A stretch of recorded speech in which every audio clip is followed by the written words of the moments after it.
Désormais libéré du joug français, le Congo de l'abbé Fulbert Yulu s'attache à mettre sur pied son gouvernement.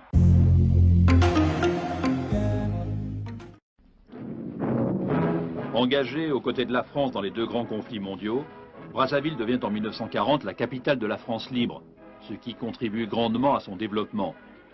C'est dans cette même ville que se réunit en 1944, autour de Charles de Gaulle, la conférence de Brazzaville. Et où donc cette conférence devait-elle se réunir, sinon ici, à Brazzaville, qui fut pendant de cruelles années littéralement le refuge de notre honneur. Cette conférence marque le premier pas important dans l'émancipation des peuples d'Afrique, le premier pas vers l'indépendance. D'ailleurs, dès cette époque, la France adopte une série de réformes qui visent à conduire par étapes les territoires coloniaux à une autonomie totale. Lorsque Charles de Gaulle revient en 1958, l'indépendance est presque acquise. Cette année-là, le Congo devient une république autonome. 2 ans plus tard, le 15 août 1960, l'abbé Fulbert Yulu, chef du gouvernement, accompagné d'André Malraux, signe l'indépendance de son pays. Il devient alors le premier président de la jeune République congolaise.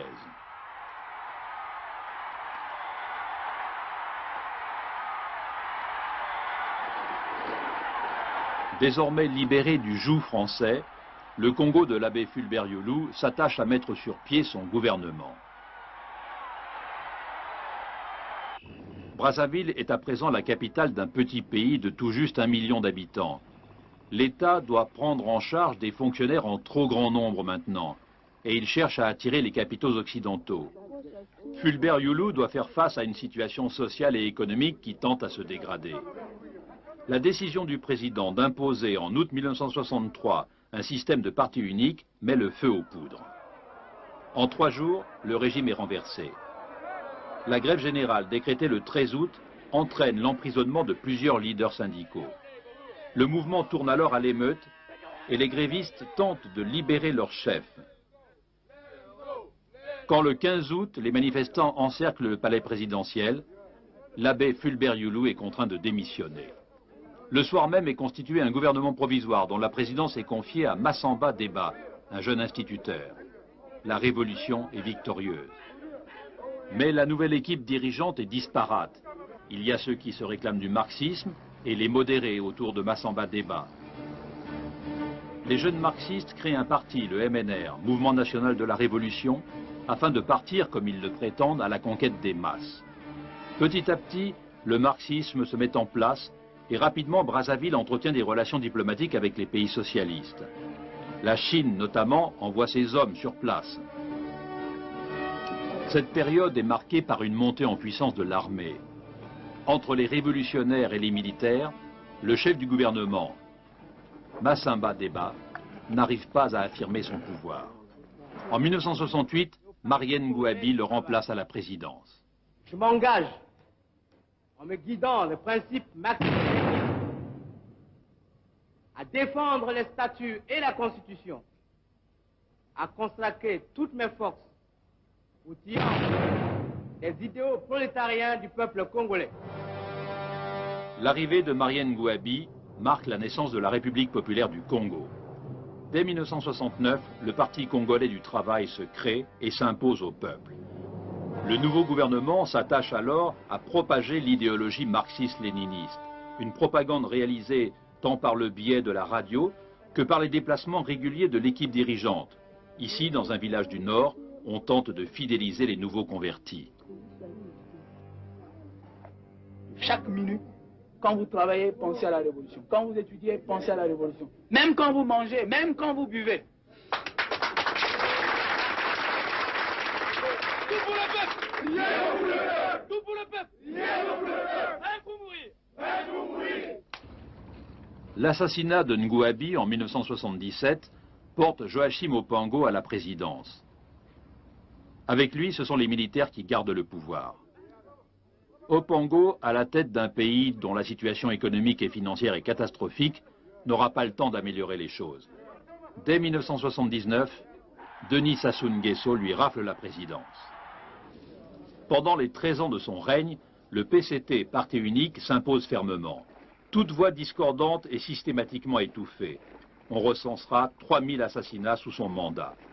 L'euphorie économique du début des années 80, grâce à la découverte d'importantes ressources pétrolières, ne durera pas. Tandis que les difficultés économiques s'aggravent, les États occidentaux, notamment la France, se mettent à discuter leur soutien à Sassou Nguesso. En 1990, une grève générale déclenchée par la Confédération syndicale marque un coup d'arrêt dans la politique de Sassou Nguesso. Devant le mécontentement populaire, Nguesso est contraint d'instaurer le multipartisme et de convoquer dans ce but une conférence nationale. Le Congo pense ainsi s'ouvrir à la démocratie.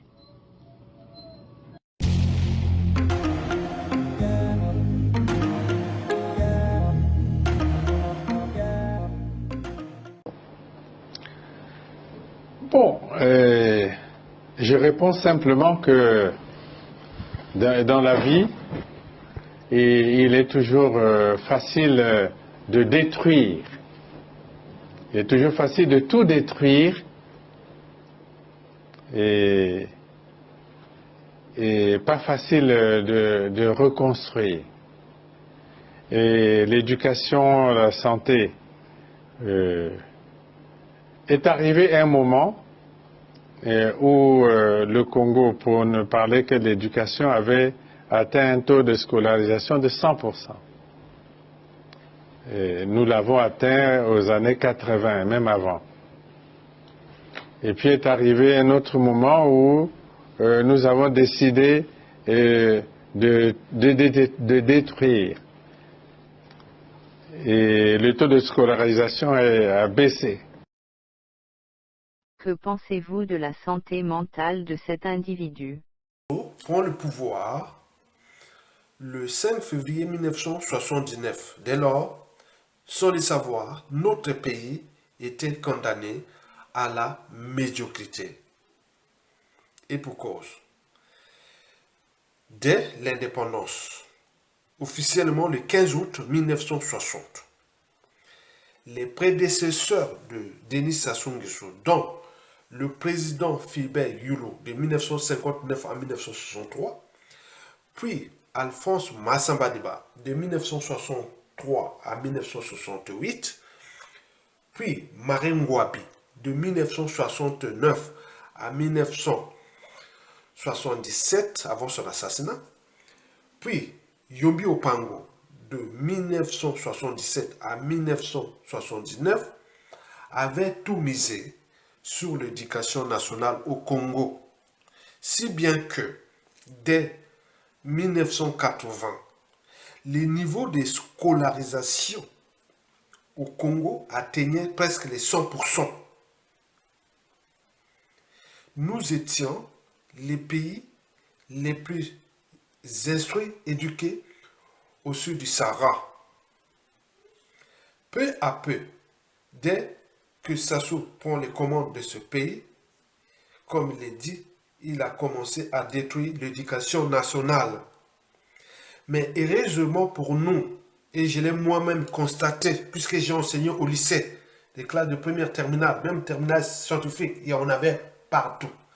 Mais nous avions quand même eu la chance du socle éducatif des prédécesseurs de Marine Ngouabi. C'est-à-dire, nous avons, nous, les années 80, malgré la destruction volontaire par Sassou Nguesso de détruire l'éducation nationale, nous on bénéficié déjà de ce socle-là des années 60-70. Mais après, le coup d'État sanglant France-Afrique de 1997, Denis Sassou Nguesso était revenu avec la ferme intention de détruire complètement l'éducation nationale. Si bien qu'aujourd'hui, depuis disons depuis les années 2000 jusqu'à nos jours, l'éducation est dans les ténèbres. Allez voir les lycées les plus cotés du Congo ne sont plus les lycées publics. On parlait des lycées de Makwa, lycée de Pointe-Noire, les lycées de Brazzaville et autres. Maintenant, ce sont des petits lycées privés, hein, donc ils font la meilleure éducation. Donc, l'éducation nationale est par terre. Vous imaginez. Et donc, nous sommes là pour éveiller les consciences. Pour vous Congolais, regardez le petit schéma que je viens de vous faire de l'évolution de l'éducation nationale au Congo depuis 1960. Donc, on parle de la période de la décolonisation 1960. Vous avez vu que la courbe monte jusqu'à autour des années 80. Et depuis 80 jusqu'à 90 à peu près, l'éducation commençait à décroître. Et qui était au pouvoir à ce temps-là, c'était Sassou Nguesso, de 1980 à 90. Vous voyez comment ça décroît.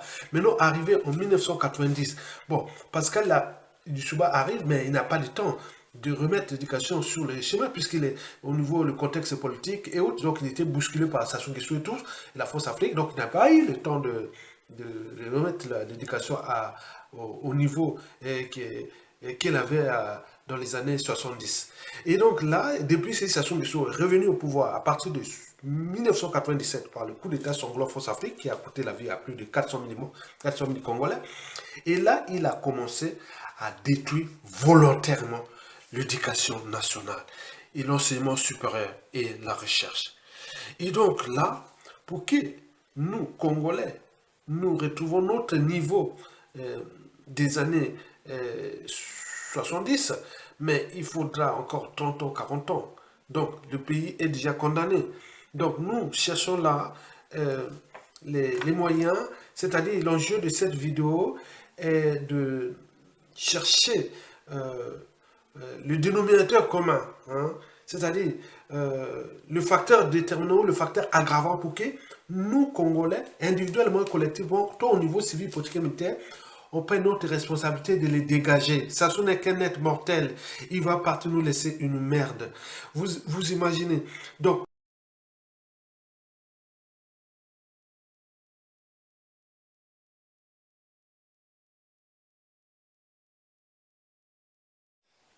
Mesdames, Messieurs, peuple congolais, chers membres de la diaspora, pour info, du 19 août au 3 septembre 2022, le dictateur Denis Sassou Nguesso est en cure de jouvence en Turquie.